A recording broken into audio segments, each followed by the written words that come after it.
Hello, guys. This is Forgiven from Conflux. Thanks, Defeda. Thanks, Charlene, for the opportunity to share some thoughts with everybody here. Um, so um, my Chinese name is Yuan Jie, but I prefer people to call me Forgiven from the Western world because it's easier, although the name's a bit weird, but I'm used to that. So I used to work traditional finance world. I used to work for a hedge fund New York, and then I worked for endowment at UNC Chapel Hill, and then I went back to China.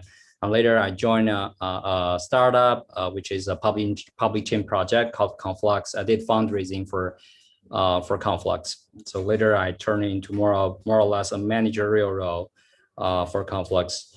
But because of my background, my work experience, I still love finance, and it's actually very surprising that finance become the very important part of the application in blockchain world. So I pick up my passion for finance in DeFi, and while in the same time it's definitely kind of like a direction that I should explore for the public chain I work for.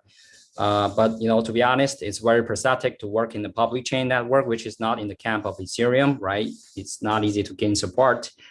And for me, I have to learn the basic knowledge of the underlying infrastructure of public chain itself, but also have to learn DeFi projects. So I try to participate as many as DeFi projects as I can, but in the end of the day, I'm a finance dude, so in terms of rack experience, I'm almost in every victim talent group of those rack DeFi projects. Okay, so that's why I'm super familiar with kind of the process. Once a project got hacked, you got a victim massaging from the project. You got those hacker psychology gaming. If the pot is very big, right? People try to game with the hacker, and then if the money, you can't get the money back, you got the restructuring of the DeFi projects. And then you got IOU tokens from the DeFi projects, and eventually those IOU tokens got forgotten and your money is gone, right? So in this farmer's world, you have scientists, which they know how to monitor data on chain. They know how to look at code to check it's safe.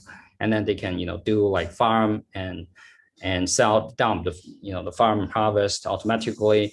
As institutions or capitalists, you have big stack, you can do big stack bully, where you don't care transaction fees. But for ordinary people, that is generally not the case, right? For me, like I kind of do it for research purposes. I don't put a lot of money in, but eventually got wrecked.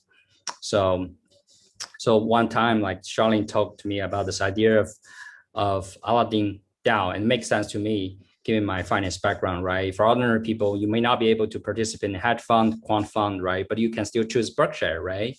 You cannot choose to invest along with Three Arrows or Sam or maybe Jump Trading, but you can choose to invest along with me, right? Along with 49 other, great ball candidates here.